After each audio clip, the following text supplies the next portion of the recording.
Okay, so Brian, when you are ready, we'll pass it on to you.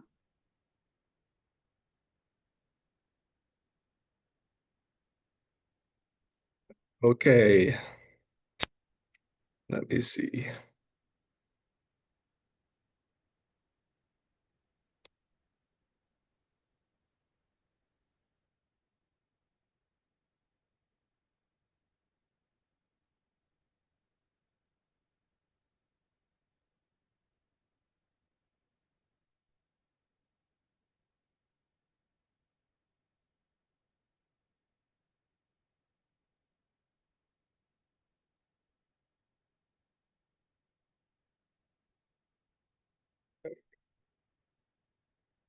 Sorry about that. One sec.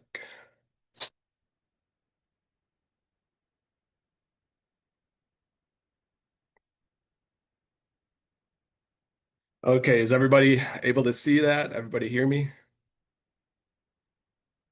Yes, I believe so. I can see your slides and hear you well. Okay, thank you. So my name is Brian Weber. I'm the Veteran Services Supervisor at Michigan Ability Partners. We're out of Ann Arbor, Michigan. Um, Here's some of our information. We have been around since the mid 80s. We primarily service veterans. However, we also have a public housing section as well. We have payee services, and that's what we do out of our Jackson office as well as Ann Arbor. Ann Arbor is our main office. Just a little bit of information about us. If you ever wanted further information about what's available, if you had somebody that you were looking for assistance from, you can always email info@mapagency.org and just give us some information and a point of contact. And we're always happy to see if we're able to assist, whether it's a veteran or non-veteran.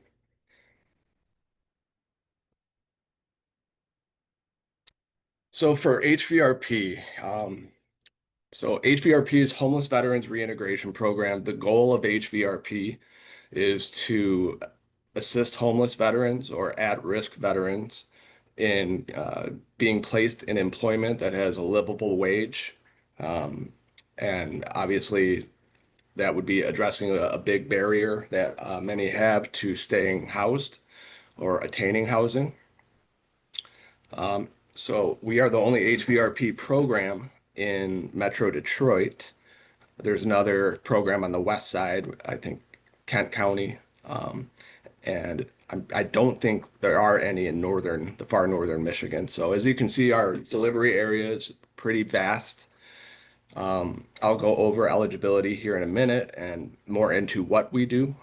But it is a requirement, just to let you know, if you have a client or a friend, anybody that you know that is a veteran that could use assistance when it comes to employment services, they do need to be coming out of one of these counties. And if you're wondering what out Wayne means, it basically means anywhere in Wayne County other than Detroit. Detroit has their own vocational program, so we're not allowed to go into Detroit as far as outreach goes or accept individuals from Detroit. But anywhere outside of the city of Detroit and Wayne County, we can accept, as well as the other counties you see listed here.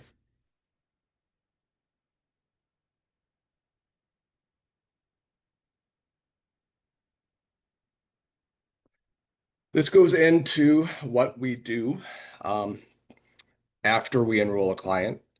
As you can see, it starts with basically what we do is we make a plan with a client, with a veteran. We see where they're at, what their skills are, what they're looking to do, what they're capable of, what they're not interested in. We make that plan initially.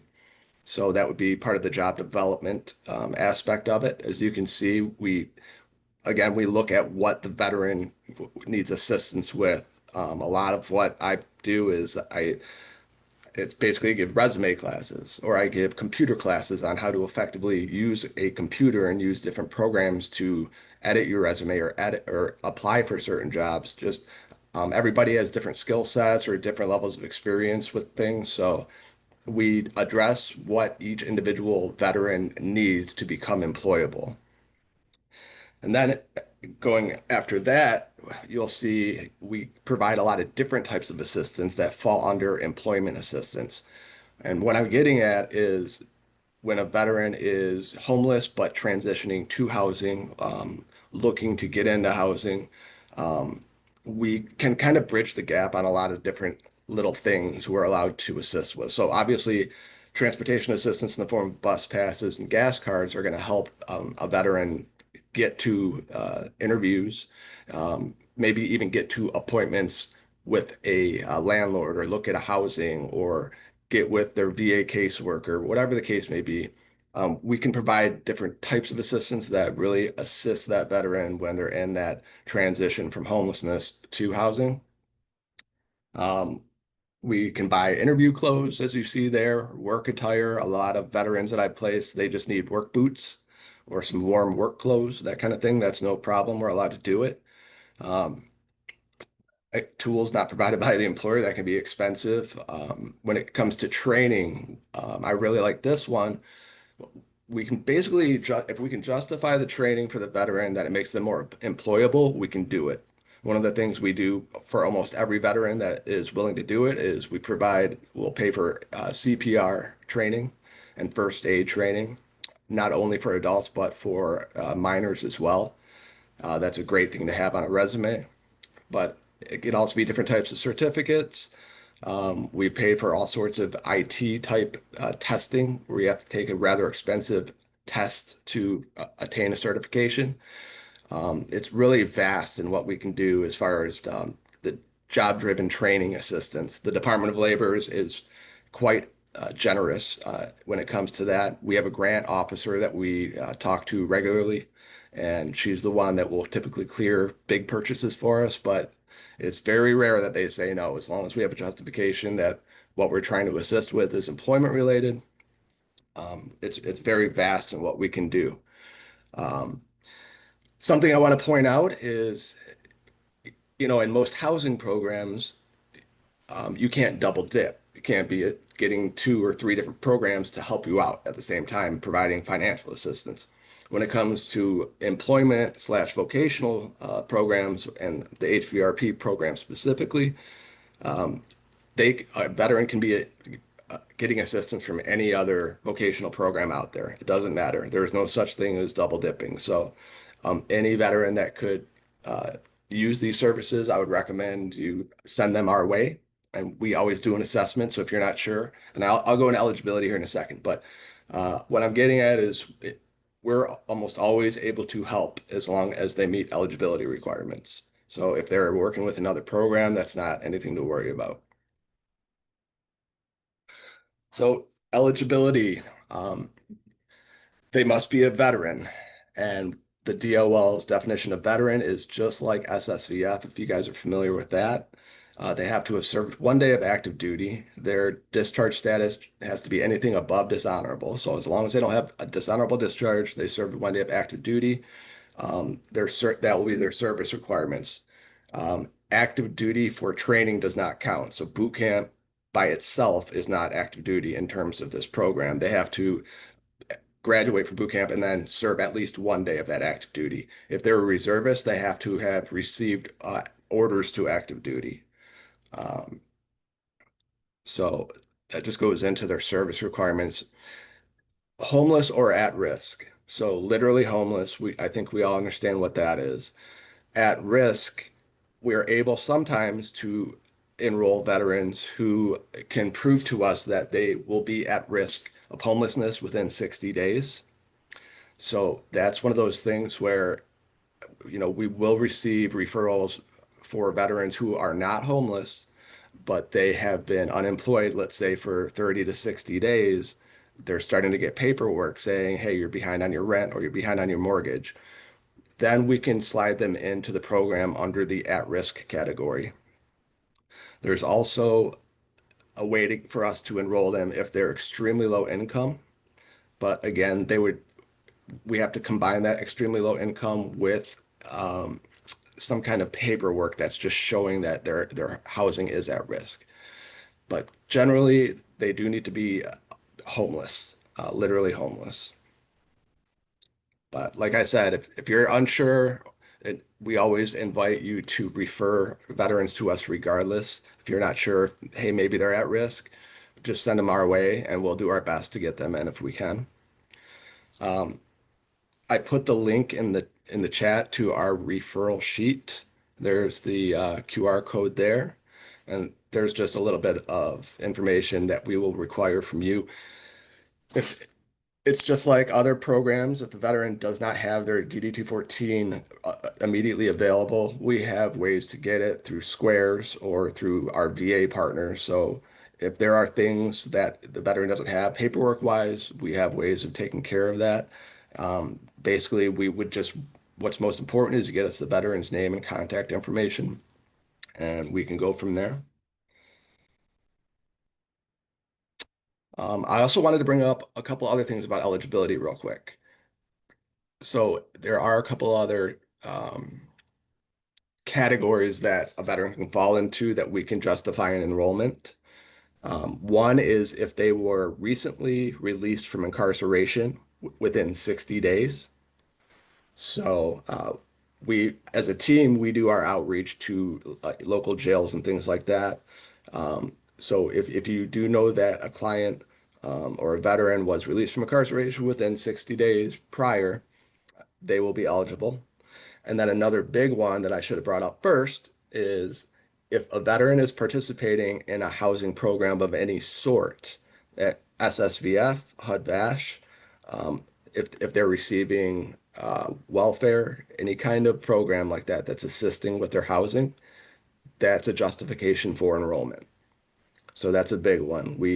If you know that a veteran is in an SSVF program or is receiving a HUD-VASH voucher, that's an instant, well, would you like some employment assistance? We can send you over to Michigan Ability Partners and they can give you assistance and get you employable, get you where you need to be.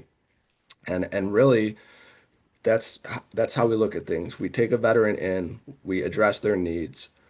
Then the next real step is to make them employable for what their career goals are.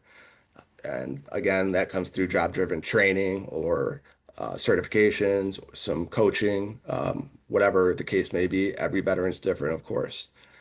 So, yes, get them employable, hopefully get them placed quickly. And then we don't just exit a veteran once we place them. They stay on for the duration of our grant. At that point, all we're looking at is making sure that the veteran is retained in employment. We'll request pay stubs once a month just so we can track their progress. We also will establish a relationship with the veteran's new employer with the goal of keeping that veteran retained in employment. So it isn't it's a long-term program. It's not overly you might say intrusive, like maybe some more high acuity social work programs are.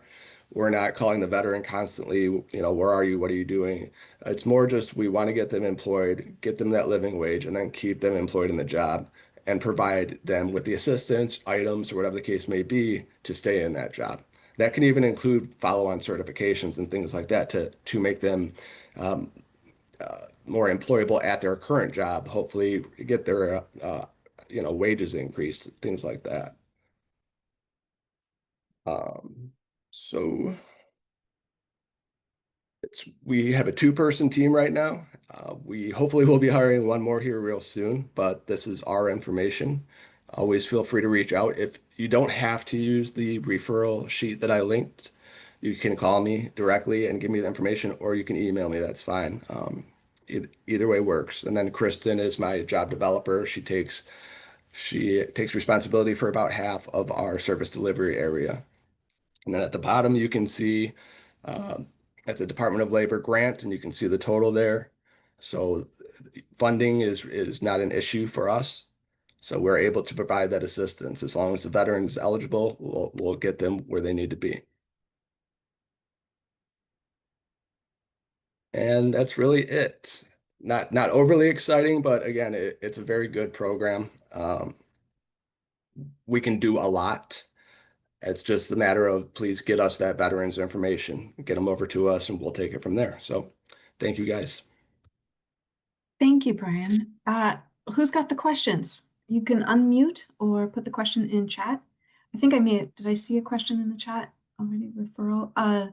Kara's asking about the QR code the referral link. I think you said the QR code was the link to the referral form. Is that correct, Brian?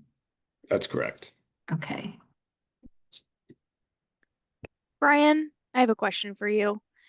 Do can they be disqualified for a criminal record, like including the registry? That's a good question. No, we don't. So we do a criminal check on every single client, but that is not to discriminate or anything like that. That is to make sure that we're applying to jobs that are going to be a fit for them.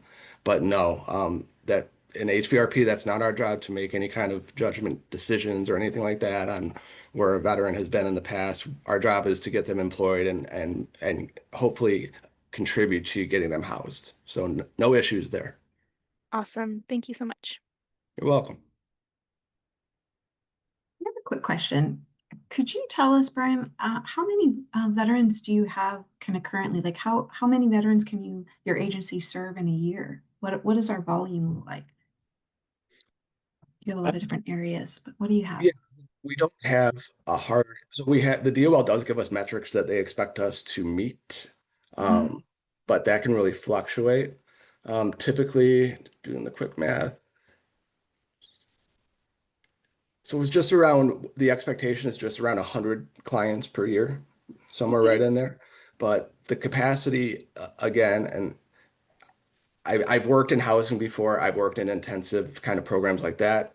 We're able to take on a larger caseload. So if you have, hey, I have 5 veterans that I have 10 veterans, no problem, no problem. Just send them our way. We'll get them scheduled and yeah.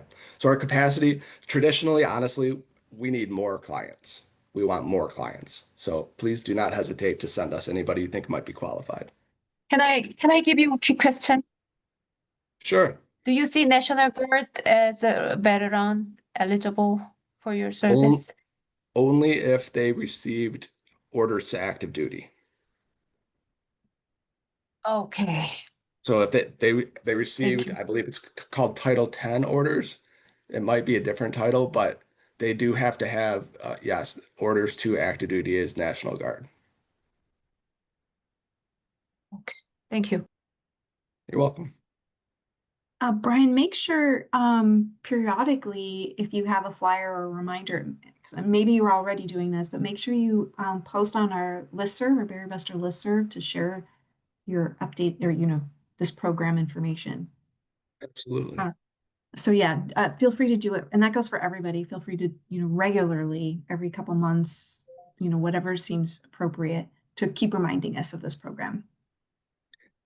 I will do that. I never want to be too annoying, but I will always be happy to give you a reminder, a friendly reminder.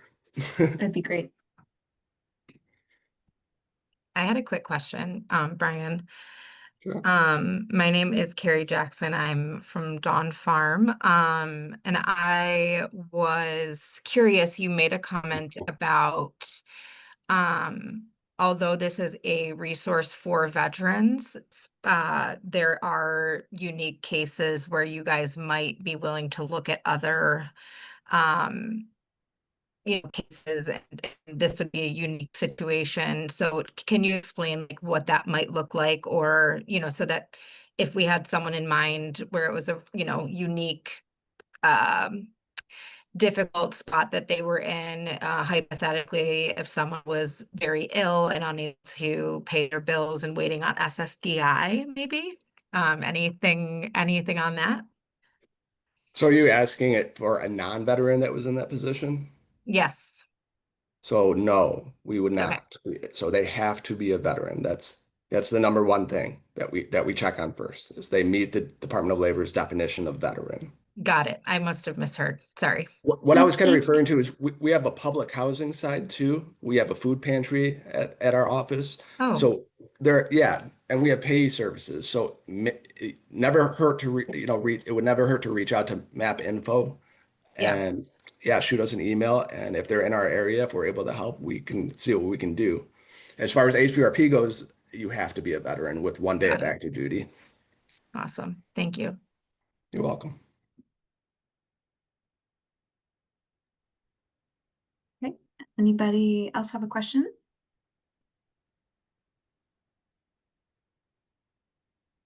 Okay. Well, thank you, Brian. That was really informative and it was really great. It's good to know more about all of our programs and how they help support our community members. Um, Thank you for your time.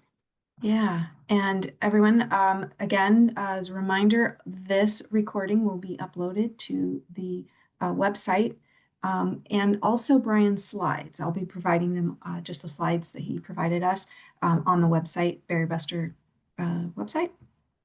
So you can find them there as well. Okay, so next on our presentation schedule is Danielle Bryant from Shared Housing, or the Shared Housing Program Coordinator with Washtenaw Housing Alliance. Hi, everyone. Can you hear There me? you are. Hi. Perfect. Okay. Let me just expand my slide real quick. Great. So good afternoon, everyone, and thank you for inviting me. My name is Danielle Bryant. I'm the Shared Housing Program Coordinator at WHA, or Washtenaw Housing Alliance. The Shared Housing Program is really about prevention and long-term stability. Our Shared Housing Program helps older adults avoid housing crises by creating safe, stable, and affordable living arrangements that are designed to last. For those that are not familiar, the Washtenaw Housing Alliance, or WHA, is a coalition of more than 25 nonprofit and government entities. Our mission is to end homelessness in our community. To do that, we coordinate with the system of care, advocate for resources and effective policy, and share data and stories to expand affordable housing options. Shared housing really fits into that mission. It strengthens the system of care and prevents older adults from falling into housing instability. So here are some of our many member agencies that make up WHA. Many of you are already work at or work closely with these partners. All of these organizations commit to collaborating, sharing expertise, and working side by side on some of the hardest housing challenges in our county. This year is especially meaningful for WHA because we're celebrating our 25th anniversary. So for 25 years, our member agencies have come together under this coalition, pulling resources, sharing knowledge, and amplifying each other's work. It really is a collective effort. So, shared housing. This program is for older adults ages 55 and up living here in Washtenaw County. We really focused on older adults because they're often living alone on fixed incomes or disproportionately affected by our rising housing costs. So shared housing works by a home provider is someone with a spare room who's open to renting it out or offering it in exchange for help with household tasks. A home seeker is someone who needs affordable, safe housing and is open to sharing a home with another person. This arrangement is really structured. Both sides go through screening, interviews, and a home visit. Everyone signs a written contract that sets expectations clearly. This makes the program different from informal roommate situations. It's supported and intentional. Matches are based on compatibility.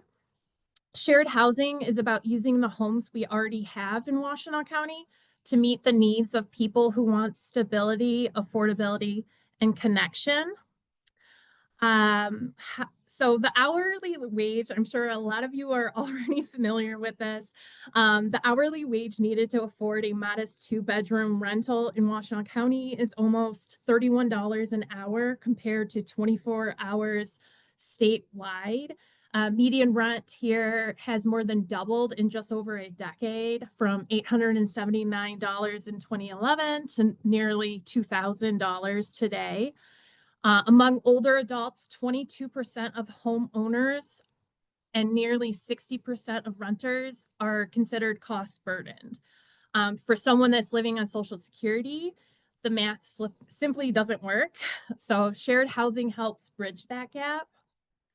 Our older adult population is growing quickly. Right now, there are about 72,000 older adults in Washtenaw County. By 2045, that number will grow by 65%. That's nearly 120,000 people. And 44% of older adults here in Washtenaw County live alone. That not only increases financial pressure, but also the risk of loneliness and feeling unsafe. So shared housing addresses both of those issues by creating more affordable housing from our existing homes, and it also builds companionship and mutual support. So I want to pause here because this is like one of our biggest questions. So shared housing is not emergency housing. Shared housing is about prevention. It's structured, long-term, and proactive. The goal is to help people stay stably housed and connected so they never need to enter the emergency system. I also want to note this is not the first time shared housing has been part of our community. Home Share, which many of you may remember, was run very successfully by Housing Bureau for Seniors for years, but unfortunately ended up shutting down during COVID. So we're grateful for the foundation that they already built. And HBS has continued to be supportive throughout the development of this program and the implementation of the program. So our program builds on that history with updated tools, added supports, and new partnerships to carry the model forward for today's needs. So the benefits go far beyond saving money. Everyone has their own bedroom, but shares communal areas. That balance keeps independence while reducing isolation. Home providers can earn income or receive help with household tasks. Home seekers gain stability and affordability, so both sides benefit. No two matches look the same, so every household is different. One household may agree on rent plus some light household support. Another household may focus just on companionship. We design each match to fit each person's needs. Shared housing can reduce loneliness, increase feelings of safety, and even improve health outcomes. People are more likely to keep up with daily routines and appointments when they have companionship and support at home. I've heard older adults tell me they simply will be sleeping better knowing that someone else is in the home with them. That peace of mind is just as valuable as financial support. So who can participate? Home providers are individuals who own a home in Washtenaw County and have a spare room. They may want companionship, extra income, or just some help around the house. Home seekers are folks looking for safe, affordable housing. Many are older adults themselves, but not always. They may pay rent, provide services, or a mixture of both. Eligibility is fairly simple. At least one person in the household, in the match, needs to be over the age of 55 and also needs to live in Washtenaw County. Both home providers and home seekers complete screenings, reference checks, background checks, an interview, and a home visit. Both sides sign a shared housing agreement that lays out the expectations clearly. That step really helps prevent misunderstandings and sets everyone up for success. Sorry, I don't think this is going. Okay, sorry. That's my QR code to the inquiry, just FYI. So this is how it works. People fill out the inquiry form. That's the first step.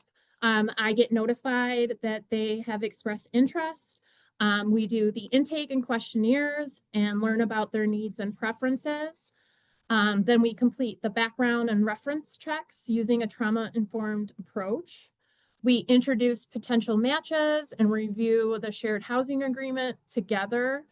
And then we, WHA, stay involved. So we offer check-ins, mediation, and ongoing support if there are any internal conflicts. So this is not just about putting two people together and walking away. It's about building a supportive housing solution that lasts.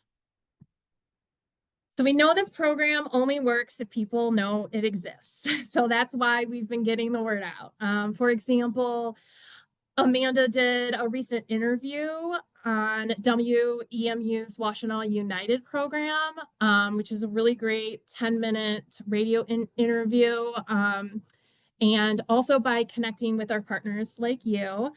So the more people that know about shared housing, the more older adults can stay safely housed. And so this is where you come in as members of Barrier Busters. You're often the first people to hear when someone is struggling, specifically older adults. So when you come across older adults who are cost burdened, living alone, looking for stability, I hope that you think about shared housing and consider referring them our way. So thank you for your time. If you does anyone have any questions?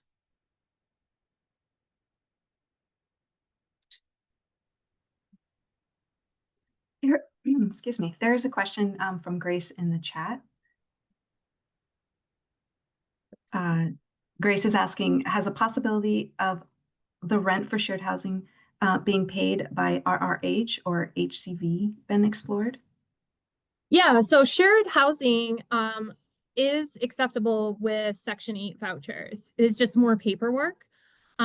So if someone does have a voucher, they can definitely apply, and we can explore their options together. And we have another question. Is shared housing available to all parts of the county, like Manchester? All of Washtenaw County, yes. I think this is question. Yeah, I think this is a great presentation, and thank you for this. You know, we are all facing such funding losses, and being able to help support our community and finding alternative ways to support those that are in need that isn't necessarily cash and funding to support those needs. So this is great. So I will be remembering this. Thank you. So thank you for this. We have Desiree's asking, are matches already being made? How do seekers apply? Yeah, so we officially launched in August 1st. So since August, we have been doing a lot of outreach, the assessments, home visits, and we have just started the matching process. So yes, the matching process have not been made yet, but they're in the process of being made. And anyone can either go to the QR code, the link that is attached to the QR code, or they can visit our website, whalliance.org, and there will be a link directly to our shared housing page with all of the information needed to apply.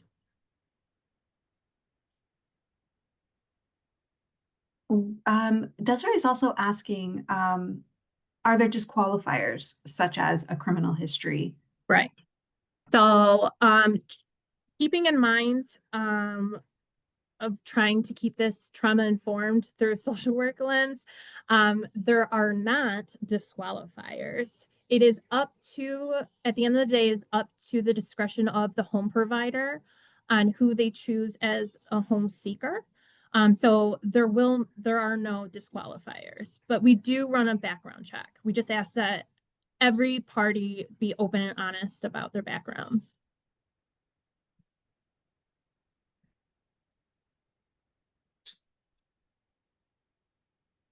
Okay, any other questions?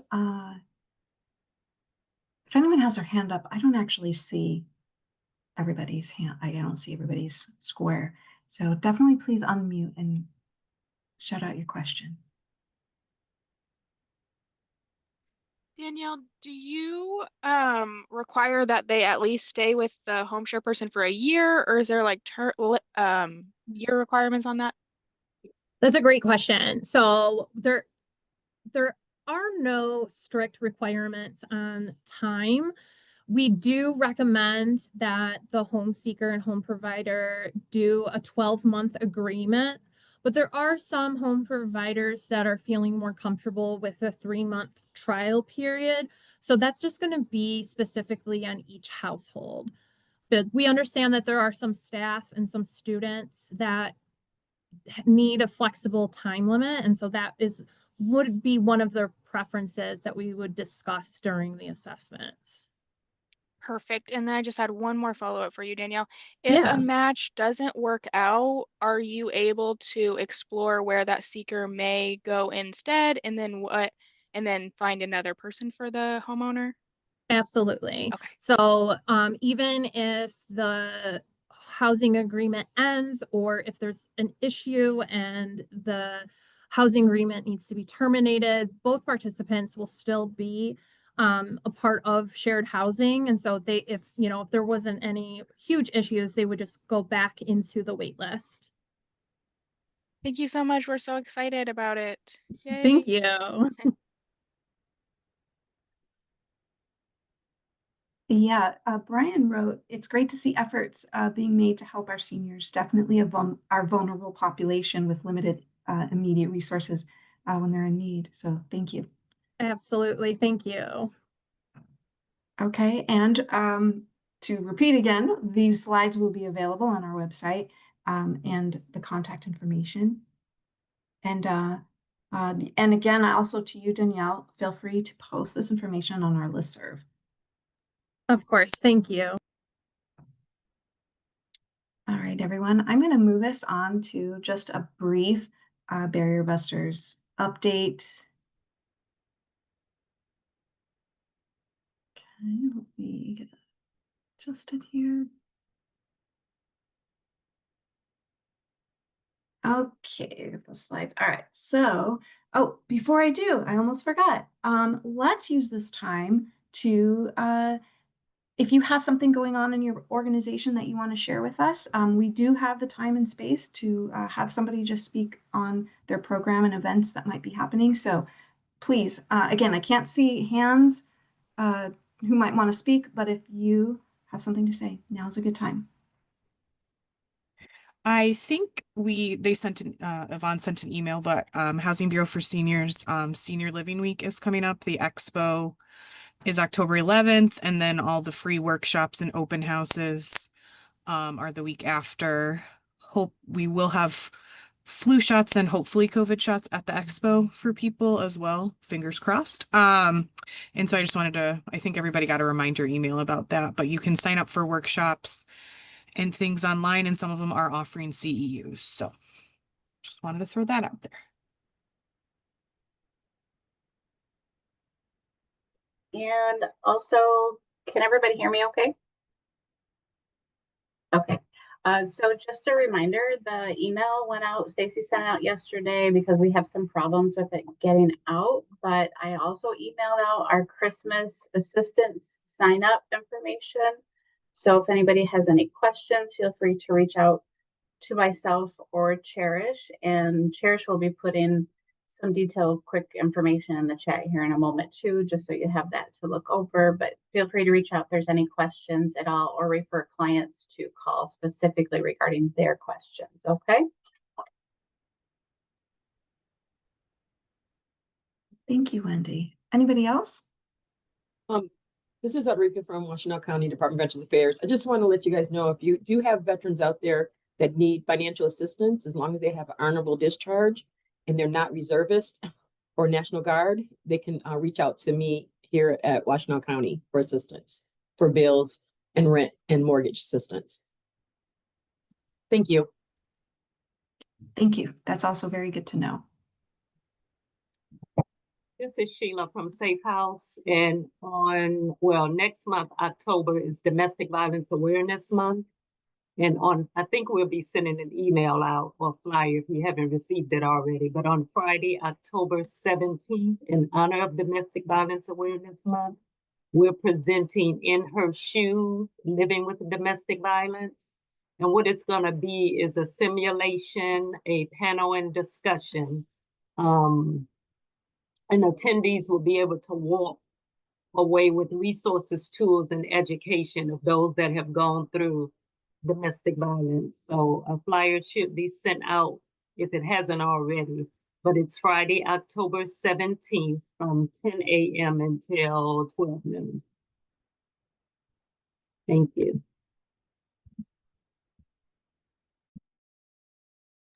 Sorry, I was muted. Sheila, you may have said, but could you tell us where is the event being held? Maybe you said it, but I missed it.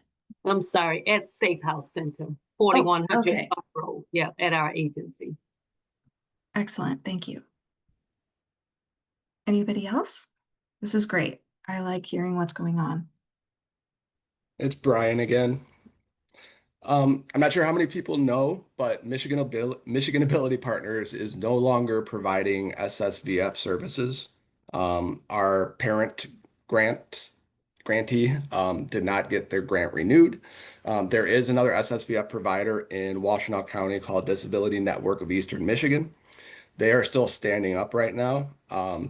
So if anybody does encounter a veteran that is in need of rapid rehousing or homeless prevention services, please direct them to the VA hospital, which is in my opinion, the quickest way to receive services, or they can use the VA homeless hotline number.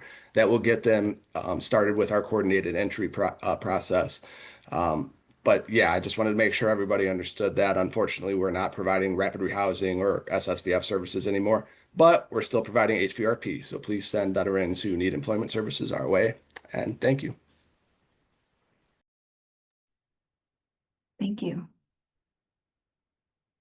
Oh, and I figured out how I could see everybody who might have their hand up. All right, this is useful. All right, I don't see any hands up. Is there any last minute comments? Hey, Stacy, it's Lori from Ypsi Township. Wanted to let folks know, if they don't know, and remind people who do, that we do have a water and sewer rebate program for residents who are low income in the township. So if you're working with folks who fall into those categories, it is $45 every other month, right? Because you get a bill every 2 months off.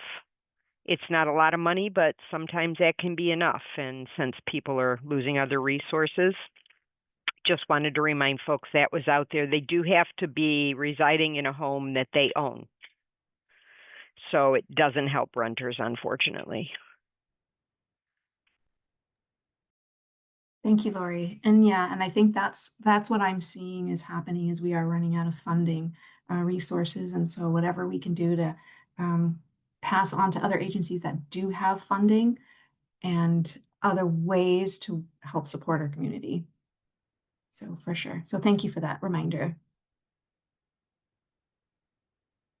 All right, another minute. So anybody else want to add?